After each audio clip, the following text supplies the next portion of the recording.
The next point is the Guy Kawasaki 10-20-30 rule of PowerPoint, which I hope you people do not violate too badly. The optimal number of slides in a PowerPoint presentation is 10. 10, not 50 or 60. 10. You'd be lucky to get 10 points across. Now, you may be skeptical. You also may be a good counter. You're thinking, God, you're such a hypocrite. You've used about 40 slides so far. How come you're telling us to use 10? I'll tell you the answer. You're not me. You should be able to give these 10 slides in 20 minutes. You may have a 1-hour slot, but guess what? 95% of the world is using an operating system that requires minimum 40 minutes to make it hook up to the projector. 10 slides, 20 minutes, and you should use the 30-point font. Rough rule of thumb about the optimal font size is figure out who the oldest person is in your audience, divide his or her age by 2. Pitching to 50, 60-year-old people, 25, 30 points. Okay? Many people use the 8, 10, or 12-point font. Problem with that is when you have that much text, it's usually because you don't know your slides well enough and you read the slides and the audience figures out, oh, this clown is reading his slides verbatim. I can read silently to myself faster than this clown can read it to me. I'll just read ahead and you completely lose your audience. Now, venture capitalists are getting younger, boards are getting younger, managers are getting younger. You know, there may be a day where you're pitching to a 16-year-old. At that point, God bless you. Use an 8-point font. Until that day, 10 slides, 20 minutes, 30-point font. Next thing is how to use technology to enchant people. Step number 1 is remove the speed bumps to your technology. This is a screenshot of a CAPTCHA that I encountered. The purpose of anybody who signed up for any kind of website knows the CAPTCHA purpose is to reduce the number of people who register for a site. Right? That's the purpose. So this first word here is no problem. It's more or less Holber. I mean, you can pretty much guess that. This is the problem. What the hell is that word? Is that Farsi? Is it Hiragana, Katakana? Is it simple Chinese, complex Chinese? Is it Congolese? What the hell is that word? Does anybody know? It's Hebrew. Yeah, wait, don't spoil the irony. The great irony, I did not plan this. The great irony is this word in Hebrew. How many of you speak Hebrew in this audience? Okay, so there's like 4 people in this audience. 4 people could register for my website. 4 people speak Hebrew. How many of you have a Hebrew keyboard handy all the time? 1. So we went from 200 to 4 to 1. All right, 1. Yeah, it was 1 for 1. This Hebrew word is obstacle. Can it be any more perfect than that? Let me show you an anti-example. There's a company called Sungevity. And Sungevity is in the business of installing solar panels on residences. What is one of the first pain-in-the-ass points of putting in a solar panel? It's creating the time slot, setting the appointment, having the people come from the company out to your house, looking at your house, measuring your roof, figuring out which way is south, all that kind of stuff. Sungevity does something very clever. You give them your home address, they look you up in the Bing satellite photo database, they look at your house, they mock up what the solar panels will look like on your roof. From this they can calculate how many kilowatts it can produce and how much it would cost. So this is my house with a mock-up of the solar panels. I did not have to be there, I did not have to set up an appointment. All I had to do is give them my home address, removing a significant speed bump to putting in a solar panel. The next thing is that I think, unless you're a celebrity, the way you succeed in social media is you have to provide this kind of value. One kind of value is information. You just learned about a new product. You found an informative link. You're telling people who follow you, this is an interesting story. This is a story you never would have found. I am acting as a curator for you. So you provide information. A second thing you could do is you provide insights. What does this information mean? And the third thing you can do is provide assistance. How do you make, I don't know, your Apple iCal work with your Exchange server? If you do those three kinds of things and provide value, you'll be successful on social media. If you are a celebrity, I grant you, you don't have to do this. If you are Arnold Schwarzenegger, you might post a tweet that says, can anybody recommend a good nanny for me? If you are Lance Armstrong, you might say, I hate French food. That would be interesting. If you're Shaquille O'Neal, you might say, I just bought a black Prius. That would be interesting.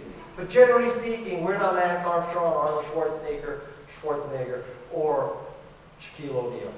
Provide value. And the last thing is the rules of engagement. I think one of the simplest things you could do to be enchanting online is answer your email within 48 hours.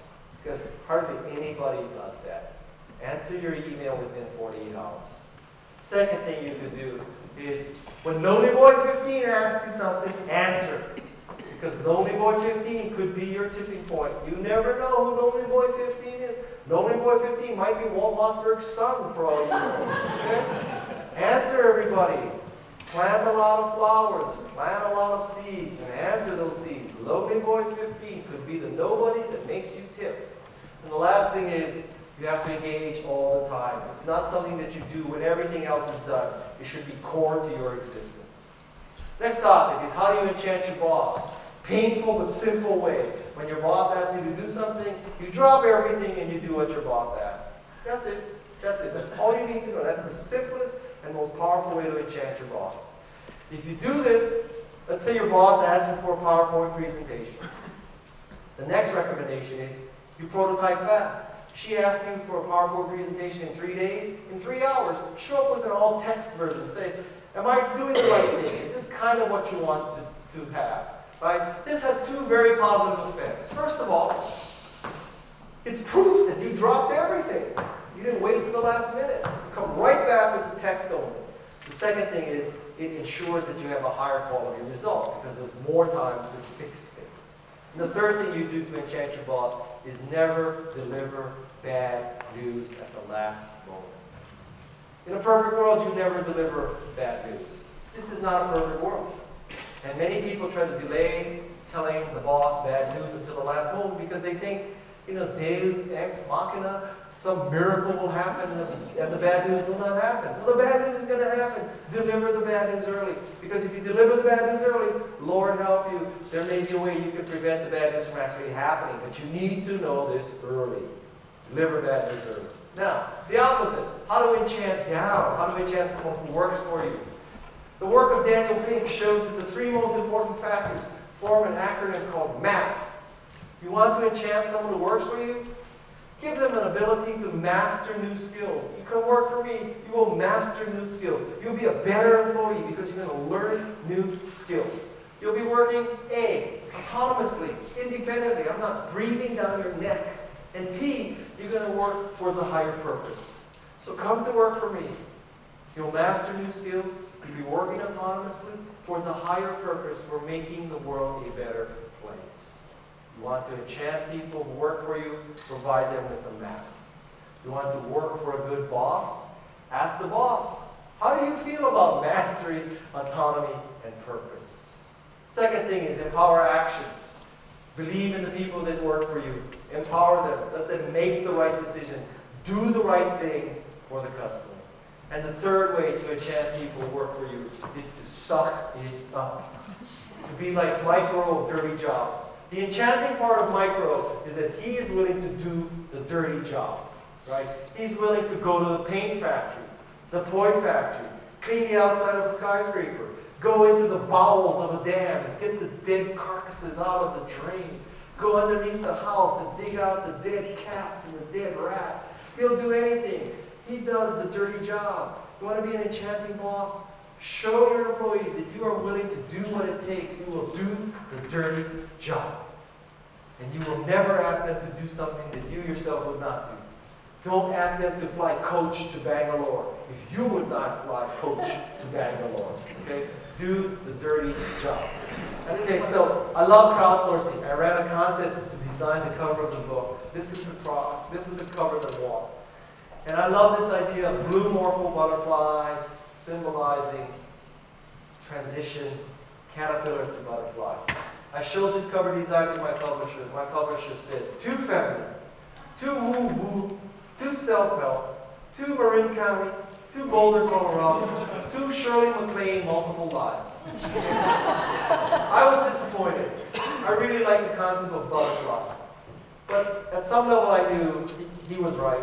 And he said, no man will buy this book if you put this cover on. I said, okay. So I'm Japanese American, I thought origami.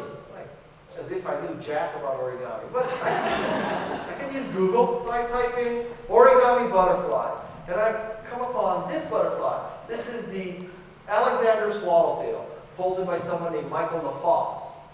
He is the Wayne Gretzky of origami. This is, I looked at this butterfly and said, holy cow, I didn't know you could do that on a one sheet of paper. That is so cool. So I get in touch with Michael LaFosse and I say, listen, Michael, I need a blue butterfly. But this cannot be some wimpy, feminine-looking, self-help blue butterfly. I need this badass butterfly that men would be proud to have on their book cover. Okay? So just as a metaphor, Michael, I'll give you like some design orientation tips. Think of a blue morpho having sex with a B-2 stealth bomber. What would that unlikely sexual act reveal? And it is the Kawasaki swallowtail. This is the Kawasaki swallowtail right here. This is the swallowtail. And so one thing I'm very proud of is on my bucket list, I cross off having a butterfly named after me. Have you ever heard of the Zuckerberg swallowtail? No? Right? How about the furlong swallowtail? Jobs, Ellison, Ballmer, Gates? No, not Kawasaki swallowtail. So this swallowtail becomes the book cover. This is the book cover. I'm going to show you one more slide about this book cover. Oops. Wait a minute, wait a minute. Wait a minute. Okay, I'm going to go backwards a little bit. So, I'm going to sign your books today. And I have to give you some information. I sign it, resisting you is futile. So several things here. Why do I sign the cover? Several reasons. First, I sign the cover because it's faster. Press the time. Secondly, I sign the cover because I think the reason why most people have a cover sign is to show off that they met the author, right? It's this cool thing, you met the author. So why would you have a sign on the inside? Who's going to see? Only you're going to know. It's like buying a Ferrari. You buy a red one, you don't buy a white Ferrari. You're going to flaunt it, you flaunt it. Third thing is, this enables me to send people all over the world the cover personalized to them. So they don't have to send me the book and I send it back to them. I just send them a cover, which is very good. So here's the calculation I made. The cover comes to me like in batches of 500 from my publisher for free. They can't figure out why I want so many covers, but they're sending me blank covers. So I sign the cover. There's a place, I'm going to give you information. I sign the cover, and I mail it to the person, and I figured out, I have this down to a science. I can ship this cover to anywhere in the United States for $1.08 in postage. $2.23 anywhere else in the world. So let's call it, $2.50 let's call it $2.75 with the envelope. Don't count my labor as anything because my time is not that valuable. So I figured it probably cost $3. So I probably make $3 per book. So I'm breaking even on the cover. Anytime somebody asks for a personalized cover, I sign it, I put in the thing, I lick it, I send the thing, I break even. Spend $3, I get $3 for that book. But one of the requests I make of people who get the customized cover is they post a picture of them with the book on Facebook. So this means that everybody who is a friend or fan of the person is going to see a little status update that Mary has posted a picture of her copy of Enchantment. That's called social proof. So it is worth spending $3 per book for me to get the social proof of people having the book. One more thing. See, is it 5 minutes in? I want you to know it says resisting you is futile. My handwriting is not so good. In my 2 earlier books, my previous book was Reality Check, and the one before that was called The Art of the Start. And I used to sign those books, kick butt. Okay? And one day, after I signed this woman's book, she came up to me and she said, Guy, why did you sign my book, Nice Butt? So I said, it's because it's true, lady. So now, even funnier, I tell this story. I tell the story I just told to you. And I did a signing right after I did this explanation of the story. And this woman comes up to me, buys a copy of Enchantment, and she says to me, "Would you just sign my book, Adequate But?" So that's why I'm telling you exactly what it says. Now I have to go backwards in my slides a little bit. So, okay. So, if you want a PDF of this presentation, gina@garage.com. Be happy to send you that. Secondly, I like to give credit to the person who designed my slides. So if you ever want beautiful slides like this, go to this website, AnnaFXFC. She does really great slides. Just as a data point, designing a slide presentation like this, it had about 60 slides in it, would cost about $3,500, just so you know. Now you might think that's a lot of money, but you know, for me, I make the speech, or make a speech, 50 to 75 times a year. So spending $3,500 on great slides is a good investment. It's kind of like, you know, if you're Yo-Yo Ma, you don't go to the music store and say, "Well, I need a mid-range cello." This is my cello. This is my cello. And the last thing is, if you have a phone, I'm going to show you how you can get the personalized cover and a screaming deal on the book. And rather than telling you, "Oh, just visit this website," because I know you're not going to write that down to visit, because no one has ever done that. I've tried this.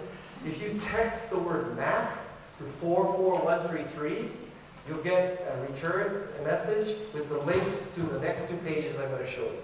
So, MAC to 44133, okay? So, right now, if you buy a copy of Enchantment, believe it or not, you will get a free copy to this book, Presentation Zen, by Gar Reynolds. And it's one of the best books about making great presentations. How many of you have read Presentation Zen? This is not a great book. It's a great book, right? So, if you buy Enchantment, here, anywhere, any form, if you go to this website, the website on the bottom, you just buy proof of purchase, and then we give you an authorization code to get the ebook version of Presentation Zen for free. So rather than you have to write down that long link, that's why you send the text message MAC to 44133, because the return message will have that link in it. And then the second thing is, if you want to get the cover personalized, if I can't personalize it for you today, or somehow you want to personalize it later, or personalize it for somebody else, or some circumstance where you want me to send you a personalized cover, that's the location, and that too will come in the text message to you. So, to summarize, the key to the art of enchantment is 3 things. First, like I said, you want the likability of Richard Branson. Getting on his knees so I would fly Virgin. It's likability. You want the trustworthiness of Zappos, where millions of women will buy a shoe without trying it on. That's trustworthiness. And you want the product quality of Apple. iPhone, iPod, iPad, Macintosh. So think Apple, Zappos, and Richard Branson. Likability, trustworthiness, and quality. And you will be an enchanting person. And you will be able to change people's hearts, minds, and actions. Thank you very much.